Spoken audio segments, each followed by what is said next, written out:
Come order. We're fixing to begin a special call meeting of the Petula Independent School Board of Trustees. Today is Monday, August the 3rd, 2020.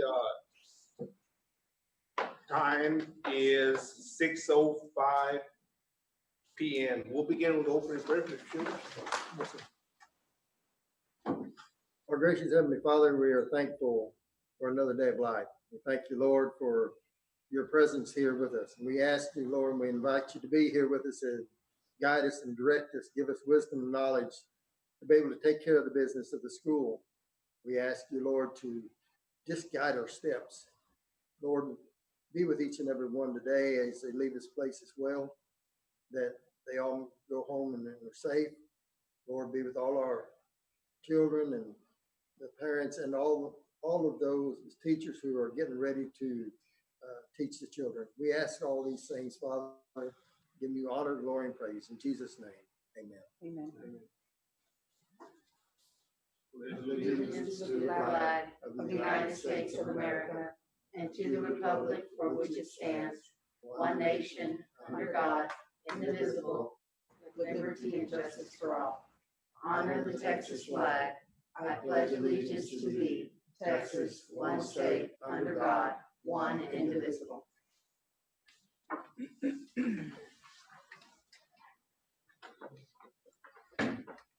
We'll determine board president pursuant to government habits temporary suspension of open meetings laws issued March 16, 2020 to advance the public health goals of limiting face-to-face meetings, also social distances. This meeting will be conducted via video conference, which will be audible to the board and public and allow for a two-way communication. The public may access this meeting by accessing the meeting through Petula I.S.D. YouTube channel. An electronic copy of the agenda may be viewed via the Petula I.S.D. website at www.petulaisd.net. Present at the library at the Frank Newman School are Ms. Jamie Whitwell, Ms. Raquel Yanes, Mr. Robbie Ayala, Mr. Thomas Schuler, and myself, Dominica Ramirez, are present. On Zoom, Ms. Kim Hall is zooming in, and Scott Reese. Mr. Reese is absent at the meeting for now. We'll begin with the citizens' comments. Dr. Shields. We have one citizen's comment that was received at the office from Benjamin Flores. It says, my name is Benjamin Flores. As I'm trying to set this up, I would first like to start off by thanking and praising you all for what you do. I'd like to assure you that you all have been in my family's prayers, and we at First Baptist have been praying for you all and decisions that will be made, no matter what is decided. We will continue to support you, and I know you will make us all proud. I'm a parent of a special needs child. My son's name is Zachary Leal and has been with I.S.D. ever since he was 3. I'm writing this to hopefully give you some insight of how difficult this year will be for us as parents. We worked virtually when COVID first hit, and it was not very successful. We had many miscommunications and many misunderstandings. Not to mention that trying to get a special needs child to sit in front of a camera is not very helpful to them, especially when a child like mine requires hand-over-hand instruction. I'm advising to please let special education back into the classrooms this school year. Not only just a classroom, but access to playgrounds and being outside the home setting will be helpful to a student like Zach. We have spoken with many individuals who help Zach and feel that he would be safe returning back to school. If not, I would recommend that I.S.D. provide my family with a teacher that will be coming to help with Zachary in a public setting outside of the home setting. I understand that schools can make such accommodations, but I'm not too sure on what our school district can do. I am not the only one with a child with special needs. I'm also asking help for those who are in the same boat as my wife and I are in. Please be mindful of our needs and how this is going to play a major factor in our lives. I don't believe we have a right or wrong answer, but I believe that I pray for you on the school board. the administrators, the teachers, the staff, the bus drivers, the cafeteria staff, transportation department, tech department, maintenance department, and custodial staff. And I truly believe that the answer is there within you, and I pray for you to follow that calling in your hearts. God bless you. Thank you, Doc. I also had one that I got very, very late. Mr. Reese just joined. Okay. For the record, 6:09. time is 6:09 p.m. and Scott Reese just joined for the meeting. I got a late question under citizen comments by Mr. Savvy Valenzuela. These are due. Correct me if I'm wrong, Dr. Shields or Mr. Ramirez, but they're due at the I.S.D. administration office by 5 o'clock the day of the meeting. But I'm going to read it anyway because we do value what comments y'all have for the board. The question is, what is the execution plan on extracurricular activities? Will we be canceling or continuing for fall sports? Have we received anything from the athletic director on an operational or safety plan? If so, has the plan been looked at or discussed? And thank you all for your comments. The board will not engage discussion with the speaker during any agenda item or during citizen comments, but we'll receive all the information only. So thank you all. We'll move on to action items. First item agenda is update on creation of County Health Authority and Attorney General Paxton's opinion pertaining to city and county orders for school closure. As you're aware, the County Health Department was created last week under the leadership of Dr. Roth. Also, the Attorney General sent out an opinion that said that the County Health Department, the counties and the cities cannot tell the schools what to do and cannot close the schools in what they term a prophylactic manner, which means just in case, something will happen. And then after the board packet was sent out, I think there was also an opinion not opinion, a statement that was sent out by, excuse me, the governor and lieutenant governor, and I think Attorney General Paxton was associated with that also, that said basically the same thing, and that school boards are the only entity in the town of Cotulla, for example, that can close the schools like that. Now, the County Health Authority can come in and close the schools in case of COVID. They can say, y'all close down for some short period of time, a few days or something, but they can't preemptively close it in case something might happen. And so I was scheduled to meet last week, at the end of the week, with Dr. Roth, but he had a meeting set up this morning, but it was canceled. It was postponed till tomorrow. But I got to speak to Dr. Roth and called him on his phone and just to ask him about his opinion about schools and closing of the schools and things like that. And he was quite clear that he felt that the Academy of the Association of Pediatric Doctors, whatever the official title is strongly recommending that schools open to the students. I said, well, I'll be. But I had heard that from a medical background person, medical association. And he said he would send me some information regarding that. The fact is that we have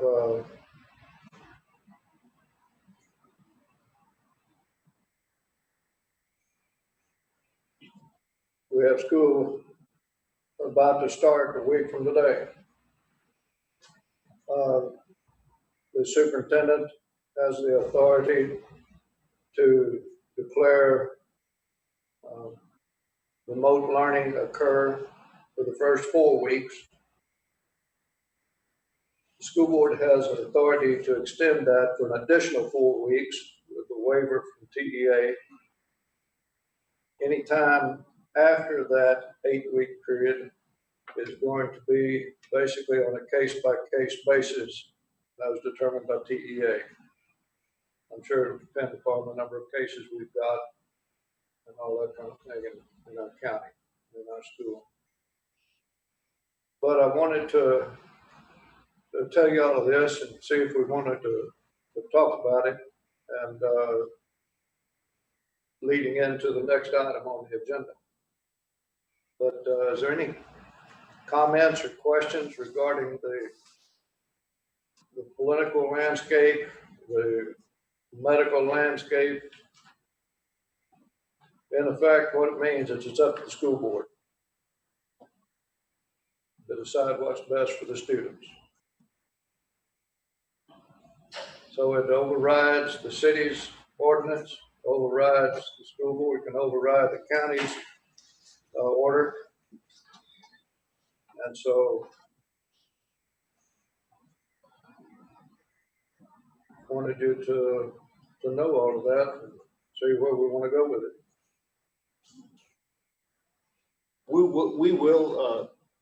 We will continue to work with the county and the city, and especially Dr. Rose, no matter what happens. I think that's important that we do that. Absolutely. And I still, the plan we did, that what we talked about at the last meeting that we passed was that the school was gonna remain closed for our kids, and our teachers were coming back. And I'd personally like to just continue with what we passed at the last meeting, Doc. I think I just see what happens in 4 weeks and see if it gets any better. I'm not much on putting our kids at risk, even though Dr. Wilson apparently said, send them in. I'd rather wait another 4 weeks. Me personally, I don't know about the other board members, but I'd like to leave it to me personally the way it is right now. Well, what did the board decide to do? I thought we decided that the teachers were coming back and the school, the kids were going to be zooming in with the teachers in the classroom. Well, the teachers coming back, yes, but at the time we met, the authority rested somewhere else to make a decision about. Yes, we were going to wait. Yeah, we were going to wait on to see what happened. And now that we have the authority, I still feel pretty strongly that we need to keep our kids home at least 4 more weeks and go from there. That's what I think. I'm going to agree with Dennis as well. I mean, I don't want to be closed all semester from the schools, but baby steps. I mean, I understand what the pediatrics gentleman, the doctor, and I respect that, but we need to be very, very prepared, health-wise, sanitation-wise, making sure that we have a good plan in place to feel comfortable that we're going to be able to open it up to our kids. Because I do want them to come back, but at the same time, are we really ready? Are we ready, Dr. Seals? Do you know? I mean, do you all have a plan already? Who's going to be stationed where? Who's going to be doing the sanitizing? Well, that's the campuses have those plans. I don't have them at my fingertips now. I just want to make sure that we are ready for that, and just that we just need to be prepared just for that. And we can look at it every 2 weeks or every 4 weeks to see where we're at. And then gradually do online half in-person half, like some of the other districts are doing, then we can get a better idea of the sanitation process needs to be tweaked or needs to be fixed, needs to be routed in a different way.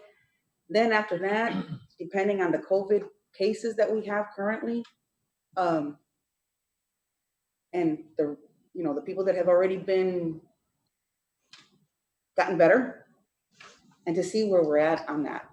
It's not about just trying to bring in our kids ASAP, getting them exposed, our teachers exposed, and our community exposed, because it's pretty evident that people can be asymptomatic and they can still spread it out to somebody else without even having them have a symptoms themselves.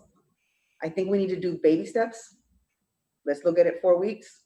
If we think we're okay and plateauing on the cases, then we can go into asking the parents who wants to bring in their children, who wants to still keep them at home.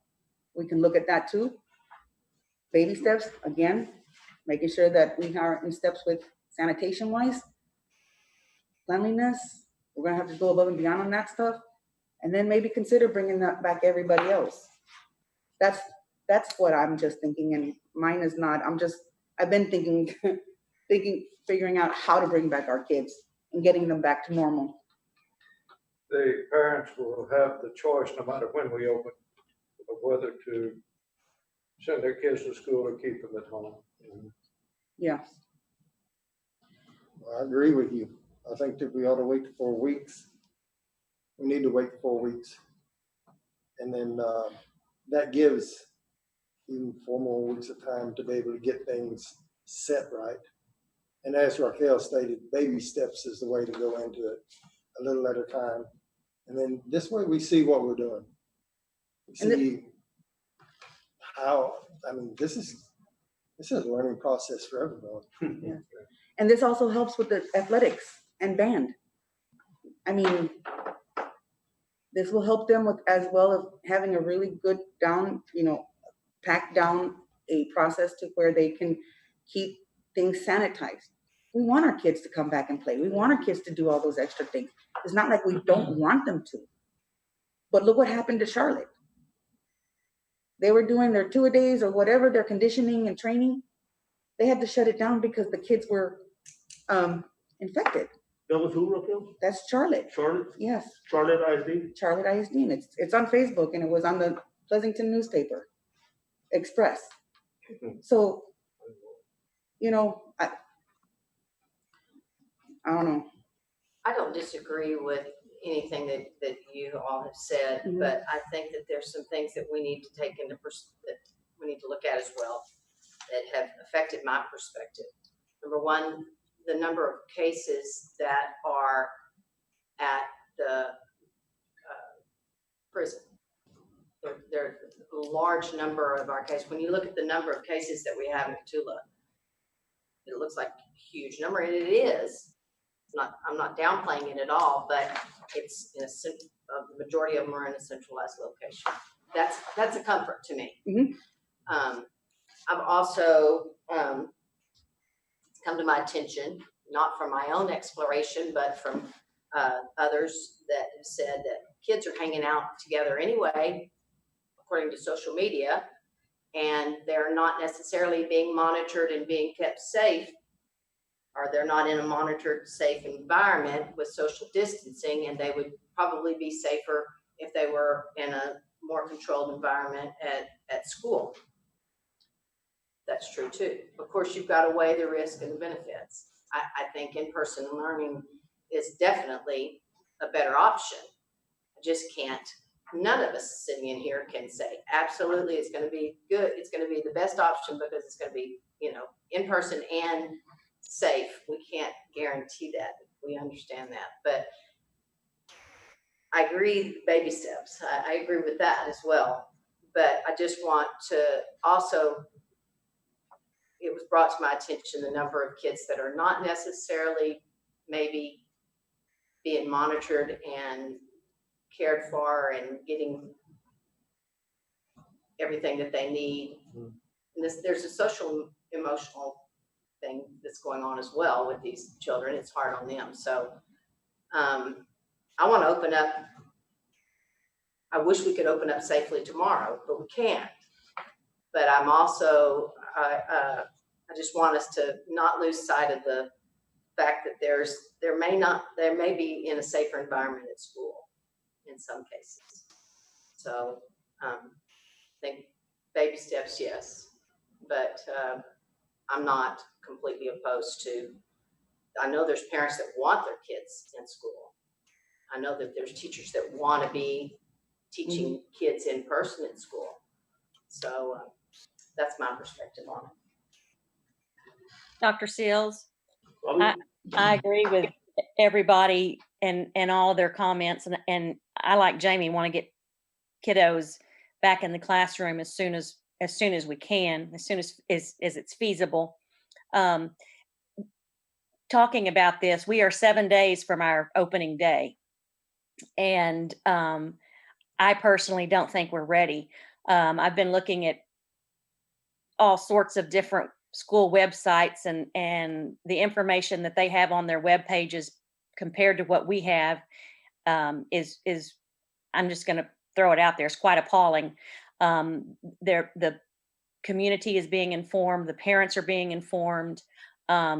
School web pages are updated with all sorts of information, and therefore I just don't think we're ready. We don't have enough information out there to inform our parents of their choices, to even have our staff be aware of what's going on. I think the community, the parents, and the teachers have all been on a roller coaster ride this summer. We as well have been on a roller coaster ride, not knowing what's coming or going, or what's changing and when it's changing and how it's going to change. So I think if we were to add a loop to the roller coaster, let's say, and say we're going to start on in person on the 10th, I don't think that's going to be effective for anyone. So I am going to side with everyone and say that I would like us to start remotely, and in the meantime, get the information up on our web pages and on our Facebook, telling parents what their options are, what their choices are, instructional commitment forms and so forth signed. Maybe that was in the registration packet. I don't know. But I think we need to start remotely, monitor, and then hopefully open up just as quickly as possible, because I too agree with Jamie that the school setting is by far best for most of our students. I also agree with the board president and members of the board, Ms. Hoff. She couldn't have said it any better. I believe we should start remotely, and but use these 4 weeks to really change our culture, change our mindset, get informed, and after 4 weeks, maybe it could be our time to give the parents a choice to send their child to school, and just try to start getting the right mindset for this pandemic, and there's nothing better than getting an education in person at school, and but like Ms. Salt said, I don't think we're ready, and there's just no way. There's too many unknowns, and I know a lot of school districts are excited about their school opening here in a week, but I just feel that it's just too dangerous, and I think we're in a perfect position to just sit back and practice our virtual teaching, and use these 4 weeks to just really hone in on just social distancing, the culture, washing hands, and be ready. And we can always make a decision in 4 weeks, and who knows, in 4 weeks we may be bringing in some kids. Right. Mr. Reese, Scott, got any comments? Scott? Hello, Dennis. Can you hear me? Yes, sir. Very, very well, Scott. Do you have any comments on the discussion we're having right now? No, outside of the fact that I'm in agreement with everybody, I think we need to hold off at least for that first 4 weeks and see where this thing is going. But I am in agreement with everybody else. Okay. Any more discussion on this? Dr. Shields, we can make it an action item. However, I mean, I think we're going to go on it. I don't think we need a vote on it. I think the board is all united on the direction to go. Do you need anything else from us? No, sir. Okay, no. We're going to move on. There's no more discussion. I don't see nobody with a hand up. Next item agenda is item B.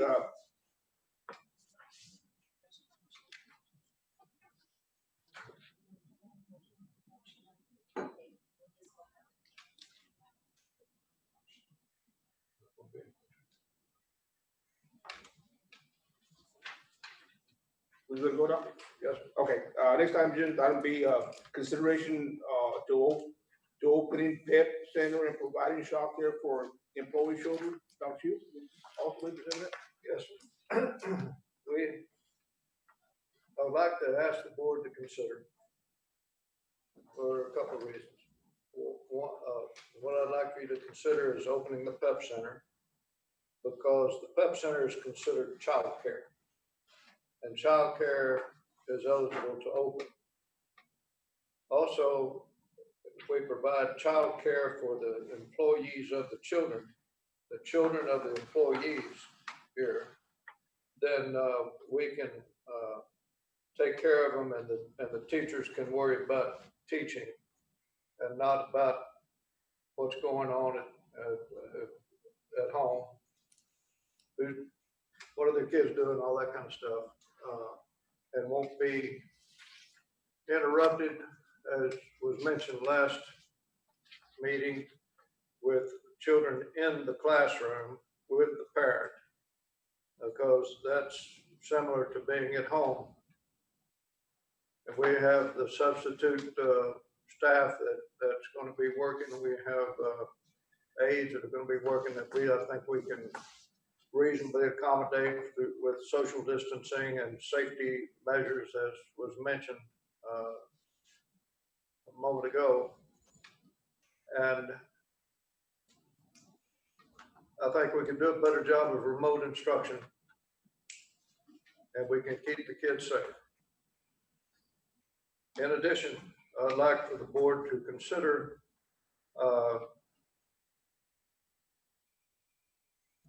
allowing some of our high special needs kids to come, because they don't benefit from Zoom instruction. And so I would like for them to be able to come to school. And so I'm open to try to answer any questions or address concerns that there might be. Dr. Seals, how many children are we expecting, more or less? Well, the last count I heard was that it depends on if we're talking elementary only, or if we're talking through junior high, or what total. But elementary only at Ramirez-Burks was 49 children of staff members. And this is not just teachers, this is staff members children of all staff. At the middle school, I'm not sure. Dr. Tarasik on the Zoom. Yes, sir, I'm here. How many children of staff members do y'all have? Approximately. That just go to Newman? Yes.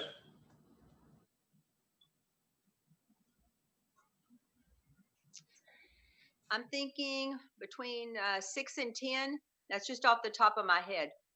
Okay. And that are just Newman students. Yes.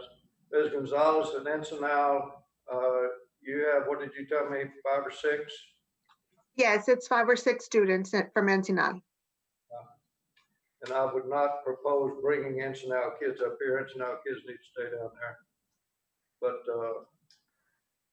and I don't know, Dr. Norris, do you think you would have any of your staff's kids at the high school level wanting to take advantage of this, or do you have a feel for that?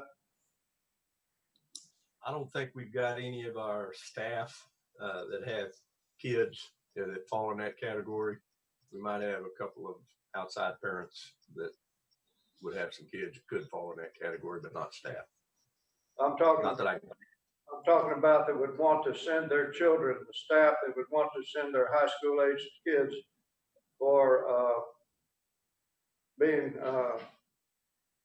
for childcare. No, sir, I can't think of anybody.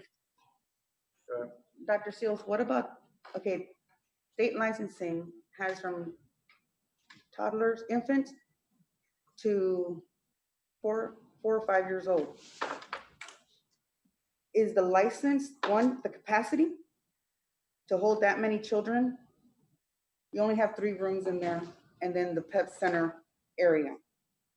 Each room, from what I remember, is 13 to 18 kids in the 3 to 5 year old room, 10 for your toddlers in that room, and 10 for your infants. So where are the children that are below school age, that parent teaching staff have children at that age? Where are they? Yeah, are they counted yet? Because No, they're not even counted. okay, because the licensing is only licensed from 0 to 5. I wasn't thinking about opening up the pep center for all of these kids. I was thinking about opening up a facility that we have that's separate apart just for watching them. Okay, so did she amend her license for school-age children instead of younger children? School-age children wouldn't be kept over there, if I understand correctly. The only people that would be kept at the PEP center would be infants and Yes. toddlers. Same as before. And then So then why are we asking how many kids? Because you don't have enough room for all kids these that are older than that. that are would older be- than that. You that won't would have be enough room kept for at- that. They would No, be they'll kept be in a at- separate facility. We'll keep them over here that while they are being kept at the learning center or. I'm talking about the PEP center. This So is are we opening ourselves up to saying that CISD is now a daycare, and then we will be separate from the PEP center, and we will be required to have licensing issues and so forth? I wasn't intending to do that. I was just saying we'll be a place where the teachers can place their children so that they can be supervised while they're taking care of their lessons. I understand that. Can we do that? Thought we could, but I have not checked with anybody that has a license in that area to see if we can do that. I know other schools have done it, but they may have a license to do that. I don't know. I guess we could call it study hall. Isn't that kind of what the attorney was speaking about last week, about having someone just proctor those children? Yep. Mhm. So when you say there's 49 children from elementary, do you have any idea how that's broken down age-wise? Like, no? I do not. Mr. Ramirez? Ms. Adams does have information. Okay. Ms. Adams? Ms. Perkins has it. Ms. Perkins, do you have that information? How many kids are pre-K, how many kids are K and all of that? Yes, sir, I do. All right. From the pre-K, these are kids that are coming in that used to be at the PEP Center. We have 7, so they're going to be in pre-K all day. We have 6 kinder, 6 first grade, 5 second grade, 6 third grade, 9 fourth graders, and 10 fifth graders. And how many, and Ms. Perkins, how many are infants are younger, earlier childhood than pre-K? I counted just, just by looking at my staff right now, I probably will have 12 infants or toddlers. Okay, thank you.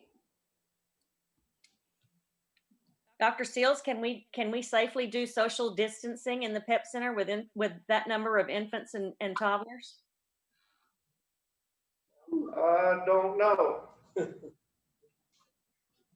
do you have a 12 feel for that? would be The all. most you can have in the infant room is 10. Social distancing, it's gonna be rough trying to keep those toddlers and infants from crawling to each other and moving around. That's why I had asked and requested a plan of action on how they were going to plan on doing that. Because my thought was it was gonna be early childhood. And then I saw that it was school aged. But then when you started breaking down the school age children, I was like, okay, we're not gonna fit everybody in there. And maybe I was confused that the PEP Center was gonna be used for children of those age, but I did not know we were gonna make it extended into the Learning Center and put aides in there to help, which I have no problem. But I wanna see how they're going to keep them from crawling up on each other. I mean, maybe 5 per classroom, 10 in the third classroom, maybe less than that. That's the test. That's why I asked for that, because I wanted to see more of how they were gonna break it down and how many kids they're gonna have in each classroom. And we're with the school age, because you can't really mix school age with the babies. That's not allowed. So would the plan be to, like, those that are pre-K aged, would they go into a pre-K classroom and receive in-person instruction, or would they simply be proctored in another classroom separate from a teacher? No, because they would qualify under preschool, in the preschool. Preschool kids, 3 and 4, would qualify for that age group for daycare. They would be able to go in there. So she says they have, What was your plan? Well, I was anticipating putting them over in a separate, not mixing them with the PEP Center, but having them in a separate location, because they're supposed to be full day when school starts with the students, and just proctoring them, helping them do the best, helping the best we can with getting that. Pre-K is asynchronous instruction, which means they work with a variety of media, and they're just not Zooming.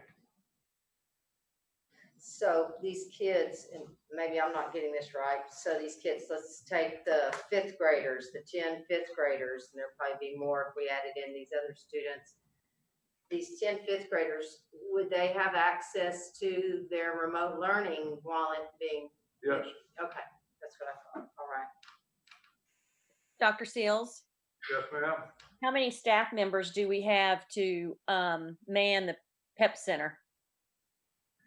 Well, I don't know quite honestly, because I don't know how many of the substitutes that we're going to be paying to come up here to do work that we'll be able to assign over there. Okay, so we are planning on. Mrs. Hoff? Hello? I'm sorry, Mrs. Hoff? Yes. If I might, I have 8 daycare workers at the PEP Center, at the ECLC. There are 8 workers. Okay. And Dr. Seals, thank you, Heather.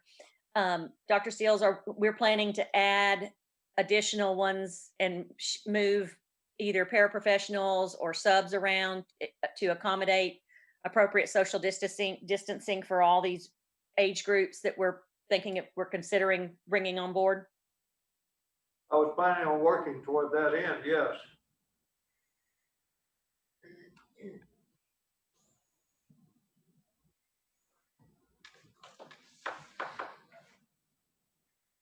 so we currently don't really have a plan for that yet? You do? Okay. Ms. Erica, can you help us, please? Thank you, ma'am.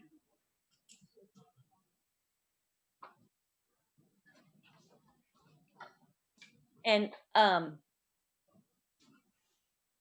all for opening up the pep center / study hall for the older kids, or to have their virtual lessons where they can access them during the day for our teachers, and so that our teachers can do their virtual learning.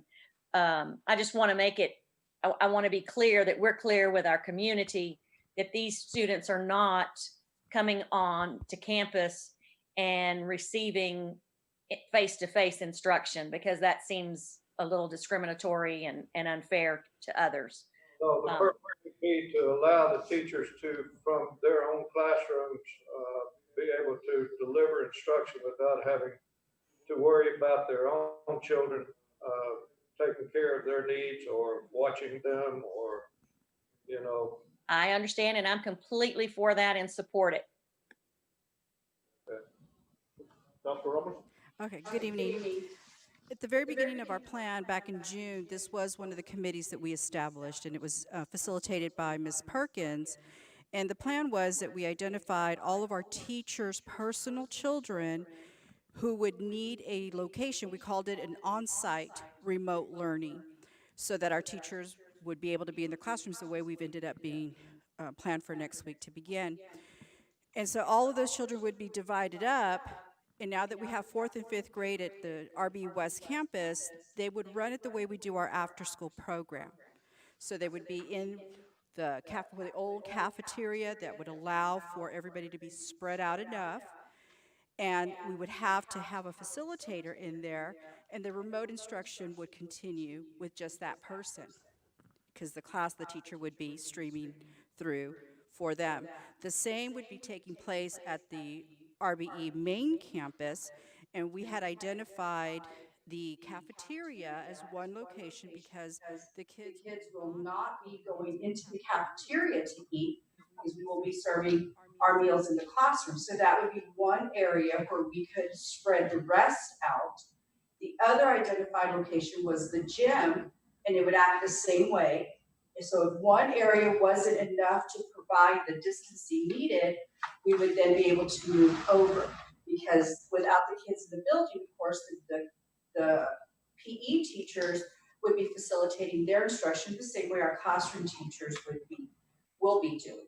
So that is how the plan is. Those are the identified locations, but this is for our own teachers' personal children. Facilitators would be in those locations. It would allow our teachers to deliver instruction without their children being in their rooms and trying to do both roles. The daycare or the PEP center is a whole separate situation. So all our school-age children will be accommodated on our campuses on site.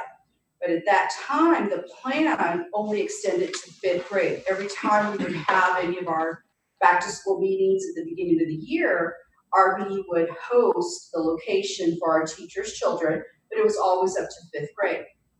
If there is now a need to go beyond 5th grade, then we would need to talk to Newman, Dr. Jurasic, and see the available staff members or paras, or possibly now the subs, to be able to have the location for the middle school teachers' children to have a location.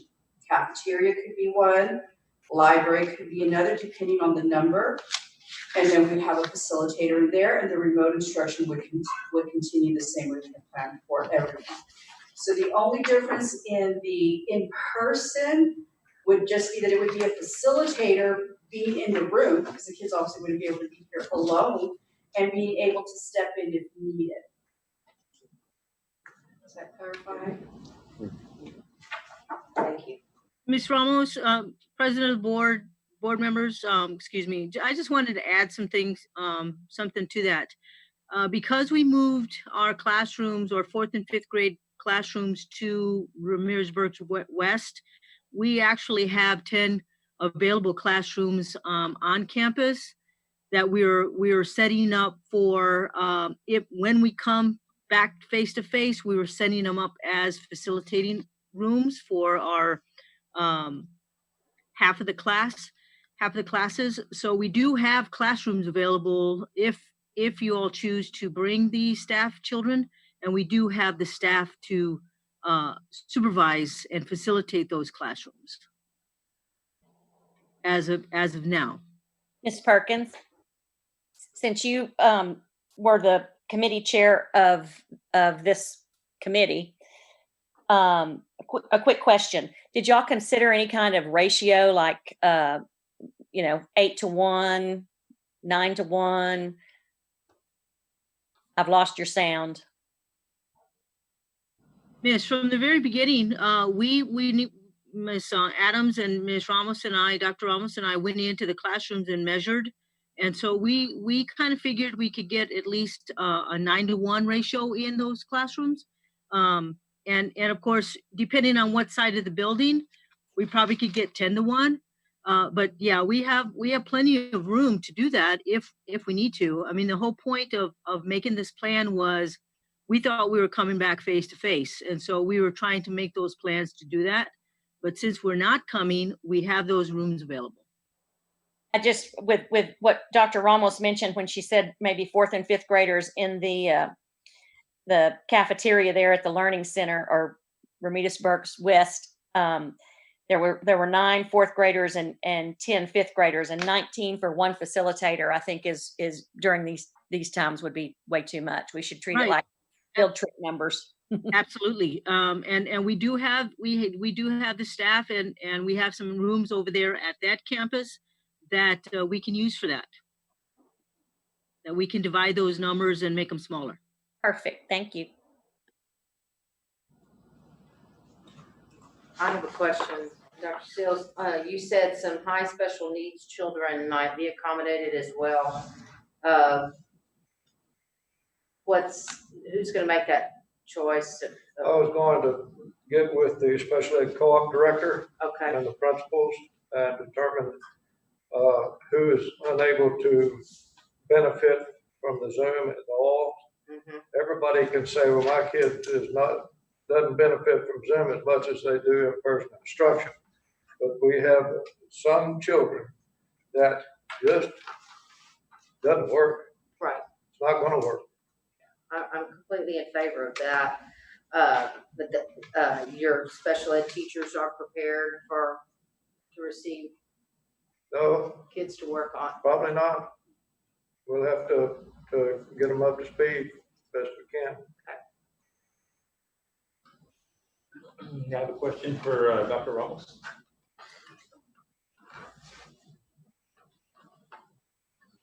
Dr. Ramos, I know we've been talking about the Ramirez Burks West Cafeteria Learning Center.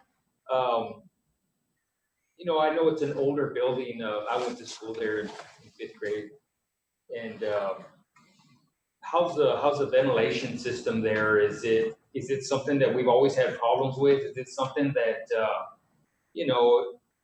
sometimes kind of like it's warm in here, and is it something that it could be a problem during the school year and for the kids being there at the learning center? I also went to school there, and it was very heartbreaking walking in there when I first came back to town. And now, in preparation for this school year, in a matter of weeks in June, what our staff, custodians and maintenance and everybody involved, what they did for that campus, I was elated. It has been brought back to life. And to walk in there and kind of need a jacket because it was just... I can just cut in, sir. If I may cut in, I was down there this morning. All air conditions are fixed. Floors have been waxed. Internet is up. They were putting up the projectors in the classrooms. But next week, everything will be ready to go. I mean, the maintenance people, custodial people have done a tremendous job. I think what you were worried about, sir, was the cafeteria. Before the air conditioner was not working, we had that repaired. Everything's working fine now. Thank you, sir. Yes, so Mr. Relative beat me to the punch. I was going to announce that he came in this afternoon to update us all that everything was in that working order. So if you haven't been able to make it down there, if you have a moment at any time, let us know. We'd love to show that campus off because it made me very happy to see it. If you don't mind, sir, I will send pictures. If you don't mind, I'll send pictures on the Friday memo of the before and after, and you all will be surprised. The people just did a tremendous job. Very good. Very good. And I have one more question. So we talked about the ventilation, and I'm a fairly optimistic guy. I feel like, with the right mindset, it's gonna work. However, let's say that we get a kid show symptoms of COVID-19. Are we gonna have an isolation room, certain protocols put in place for that?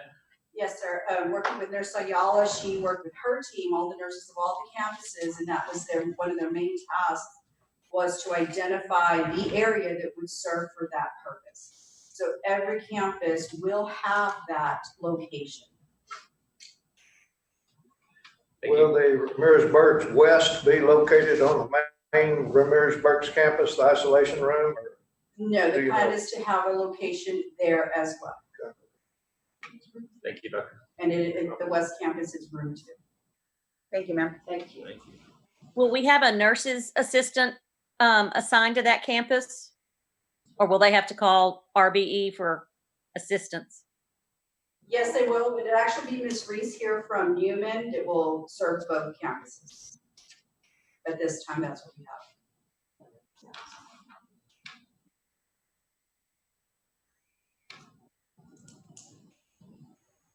Any more discussion or questions on item B?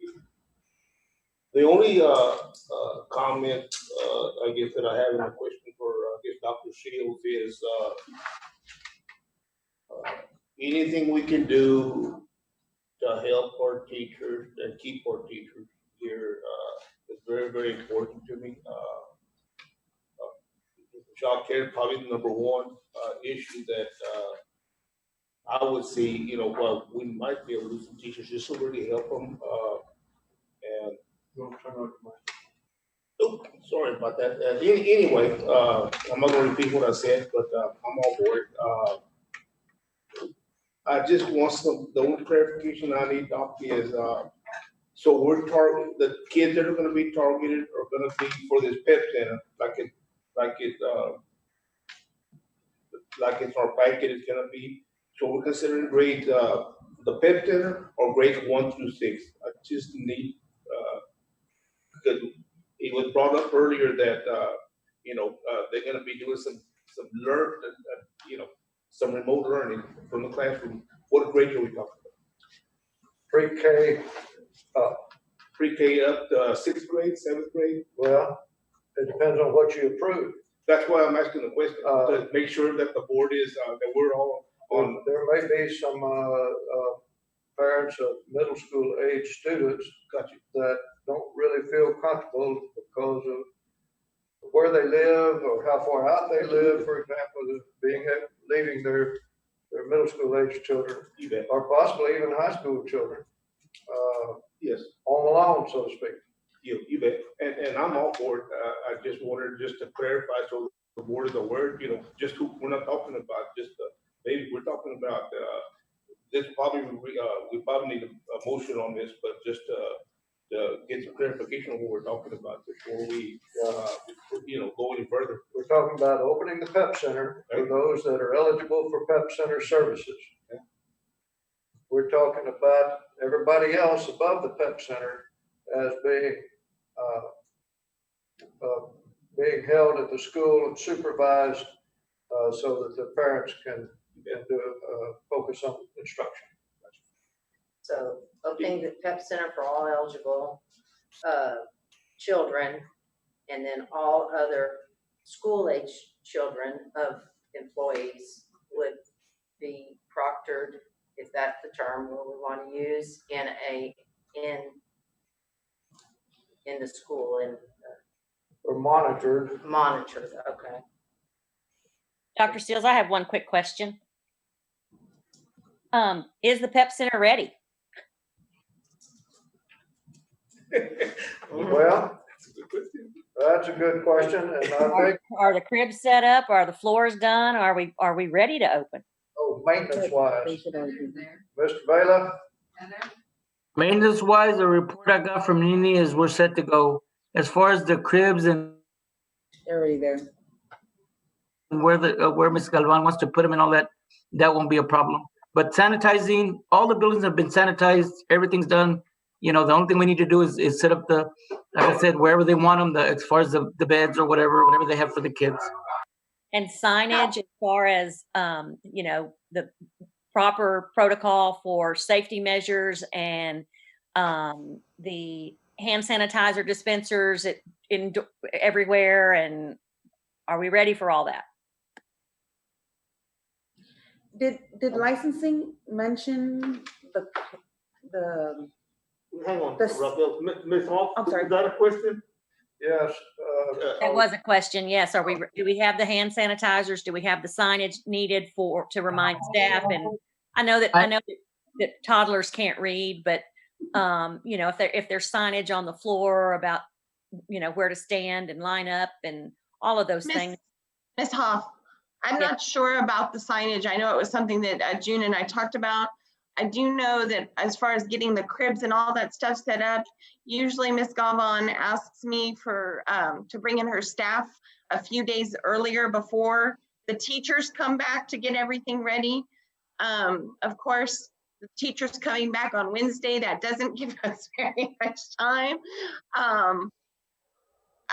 We'll be hard pressed, but I think we can probably pull it off. Yeah. Thanks. You just made me feel so much better, Heather. Well, to be honest, I didn't really think this was a real possibility. I mean, we spent this whole month talking about how we were going to be shut down, right? So now here we are 2 days before going, hey, let's open up. So, I mean, we'll work hard to get it done, but. Raquel, sorry about that. Go ahead. No, I just want to make sure that June's going to have enough help.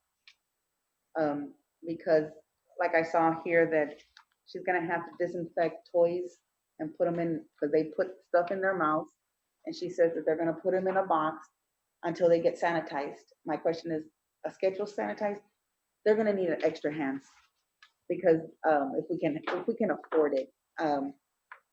Because like I said, daycares, that 13 page that I sent you, Dr. Seals and Jeanette, if there is one case of COVID and either a staff member or a child, just one, they will have to shut down for 14 days. That would be a licensing recommendation, not recommendation, a regulation. So they need to have that help because to avoid, we can't avoid the outside coming in, but it's going to be very hard if one child has it and then spreads it. And again, be prepared because then we're going to start all over from the beginning with no help in the PEP center. You know, the learning center, I think we're going to be okay, or and on-site campus. But the PEP center is going to be one that it's not that many kids that I see, but just be prepared. And I'm sure she knows, but I just want to make sure she's going to have also the help in getting people to help her clean and disinfect, wipe more than usual, which maybe will have to be June and Raquel to do extra cleaning and helping with the teachers and supporting them as well. But if you're able to provide one or two people, that would be grateful, especially with the cleaning. Okay, thank you, sir. Any more comments or discussion on this item? On item B?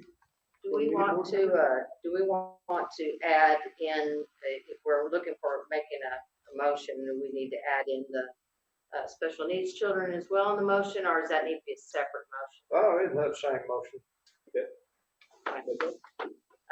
Mr. President, I move that we open the PEP Center for all employees, children who are eligible for PEP Center services or at that age.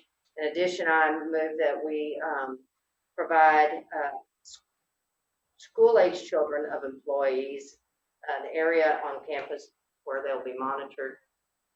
And in addition to that, I move that we allow high special needs children an opportunity for in-person instruction on campus. I have a motion on item B made by Ms. Whitfield. Have a second on it. Second. I'll second. Mr. Shivers, any discussions on it? All in favor, motion, please say aye. Aye. Aye. All opposed, same sign. Motion carries. Sorry, that was right along. Move on to item C, resolution to pay employees for repeat COVID-19 quarantine. Doc? The resolution there included in your packet. I found out after our last meeting that if an employee comes in and is running a temperature, has symptoms of COVID, we say, no, you gotta go home. Then we have to pay them. And so that could happen, you know, this week, and they stay home till they get a negative test. Skip a week, they could, same thing, that, you know, they could, somebody in their class has it, and then we have to send them home, that kind of thing. And so, what is not, though,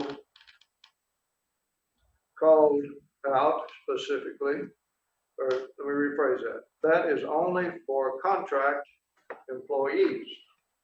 And I personally don't think that's fair to do only the contract employees and not the non-contract employees. So we have over half of our staff is non-contract employees.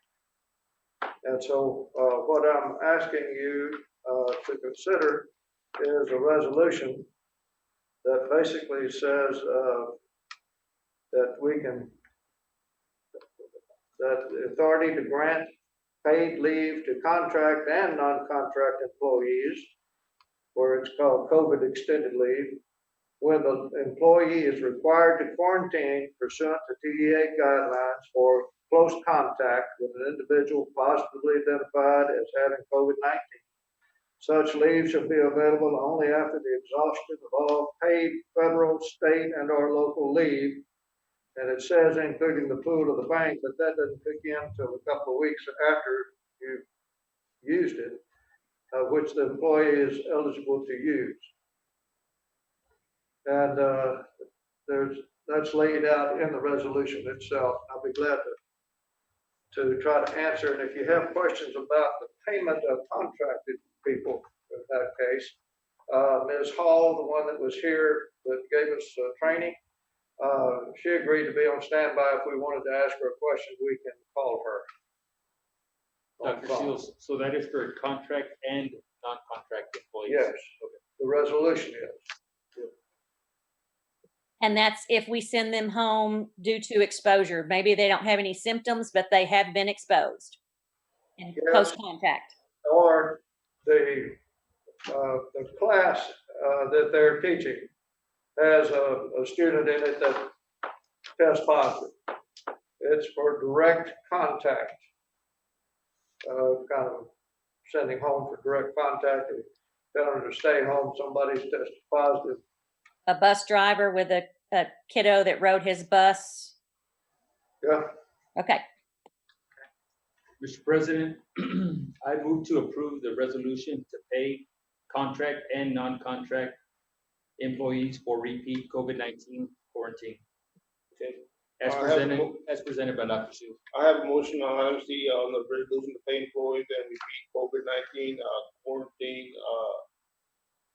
which reads the authority to grant paid leave to contract and non-contract employees COVID extended leave when the employee is required to quarantine pursuant to TDA guidelines for close contact with an individual positively identified as having COVID-19.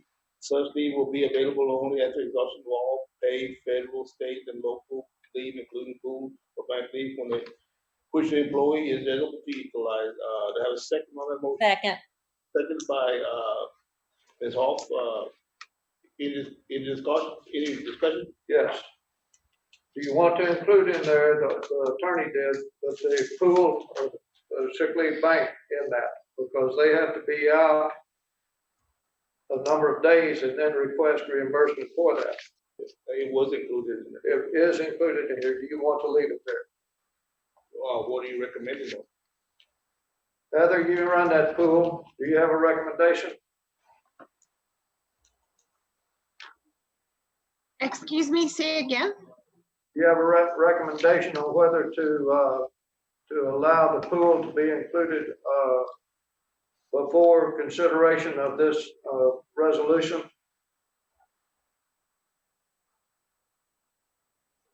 I think we can leave it in there, it'll be fine, because it's 6 one, half the other. Yeah, we talked about this the other day. Okay. So we're fine with the motion, Dr. Yes. The way it is, okay. It was seconded by Ms. Alpha. Any more discussion? All in I favor? do.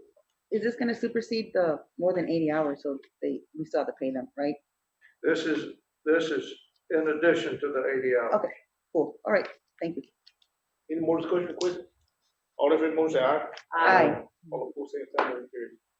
Move on, item D, payment for extracurricular duties when seasons are abbreviated or canceled. I was asked to put it on the agenda. And what the board was talking about is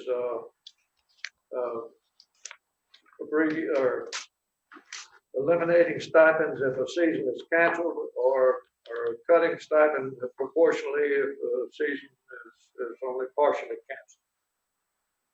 And so there are things going on also in addition to just in-person instruction that I think both band and athletics is doing. Coach Silva, are not some of your coaches, are they not doing Zoom sessions for offense and defense and special teams? And tell them you're muted. You're muted, sir.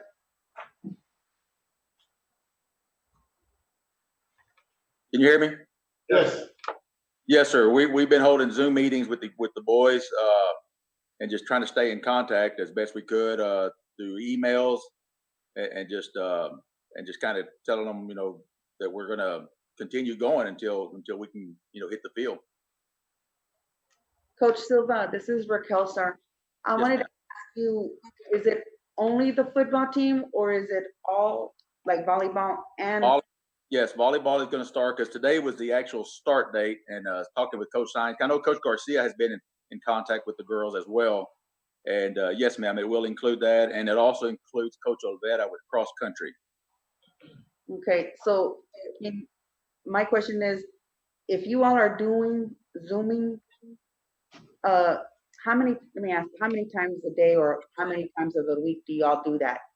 Well, right. During the summer, it was once a week because we were doing different young men at the time. Once we start school, the official start date, or actually this week is our official start date, we'll be doing it daily. Because we'll also have to include workouts that we would like them to try and do as best they can, even though they don't have all the equipment, but some things that they can also do from a physical standpoint other than just football, volleyball. Of course, cross country is running. But yes, ma'am, we will have to include all of that on a daily basis. Okay, because the reason why I guess why we put it on was because we thought there wasn't anything else. I don't know, is band on yet? Mr. Martinez is there? Is he there? That's okay. That's okay. Yeah, Doc, do anybody have an idea of what the band's doing? Are they doing some of this virtual? I'm sure they are, but. Mr. President, I personally, my son, he's been doing some Zooming with the band and staying active with some of them, some of their lessons, and so.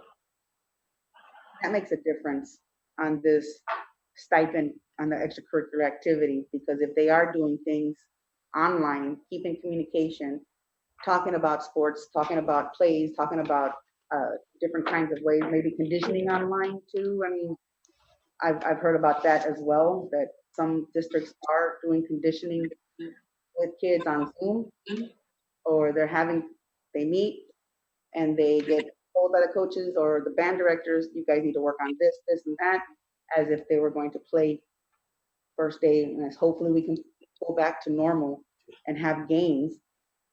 I did not know that they weren't doing that. That's why when we talked about that, when I saw that, it was like, okay, well, there is activity being done by band and by athletics with students online. Yes, So, Dr. Seals, I agree with Raquel. Sorry to. No, go ahead, sir. But like I say, we've been talking about, these next 4 weeks are going to be crucial And, if we get ramped up and we start in school learning, it's gonna, you got all these different extracurricular activities, band, athletics, volleyball, football, and, this is a good time to keep these coaches busy with the kids, and because there'll be a time we open it up and we need to be ready. So, right now Zoom is all they have, and like Coach Silva said, if they're doing it daily, man, that's going to be great. Well, I sure don't have no problem with it. I didn't, I guess it's more for information only. But I didn't realize that there was, that Coach Silva that it was continuing. Figured I have got some questions on it. What are y'all doing in athletics? What's going on? But, I think it'd be nice, to get some from you, out to the public on what's being done and what the plans are. I think we had a question under citizen comments on it, but it'd be nice to hear, hear what's going on, and hopefully, I'm like the rest of the board members, and I want to get back. I want to go to the first of all that. I want to say, I appreciate that, but I got no problem with all fans. Me neither. None of them. Now that I'm sorry, the mic's kind of cutting in and out, so I hope I didn't interrupt anybody. I do have a question based on I was going to say last month, but it was last week, last week's meeting. We mentioned the consultants, and I personally named, for example, Elio. Dr. Seals, if I recall, and please correct me, I thought we had mentioned that since they were consultants, they would not be paid. But if he is actually Zooming with kids and working with the mariachi members, then I too agree with everybody else. I think if they're Zooming and interacting with the kids and working with them, then they need to be compensated. So I can't remember what we decided, but that's just my 2 cents on that. There was not a decision last week because it wasn't on the agenda. And this week it is on the agenda. I thought it was. It wasn't. If I may, Dr. Seals, those were contracted people, the person you mentioned, and we agreed that, or the board decided that all contracted people were going to get paid. Mm-hmm. The only thing that we stipulated is that they be willing to show up to work.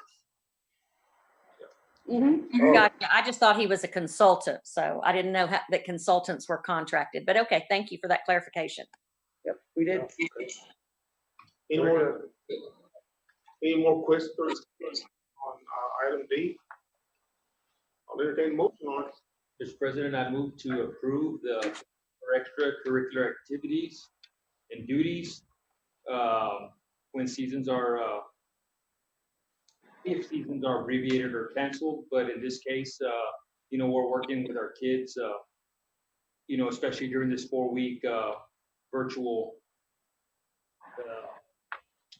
teaching, just to get ramped up for the season. Online. Second. I have a motion on item D. It's made by Mr. Ayala, seconded by Ms. Yanis. Any discussion? I have a question, Mr. President. These extracurricular duties, do these include UIL? Mm-hmm. And yes. Where do we stand on UIL? I don't know where we stand. We haven't had you're talking about academic and literacy. Right.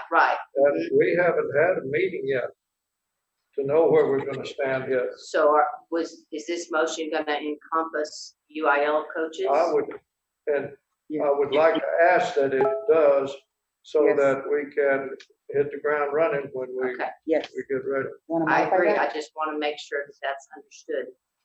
Mr. President, I move to approve the payment for extracurricular duties, activities to include UIL events in school, as well as athletic and band. Okay. We already had a motion We just and a wanted to- second on it, and, Ms. Ramirez, we good with that, the way, I think we are. Clarify that. to Yeah, the first, Extracurricular duties and to include UL academic extracurricular as well. yes. Yes. And, okay, you need discussion again, and I just have one quick comment,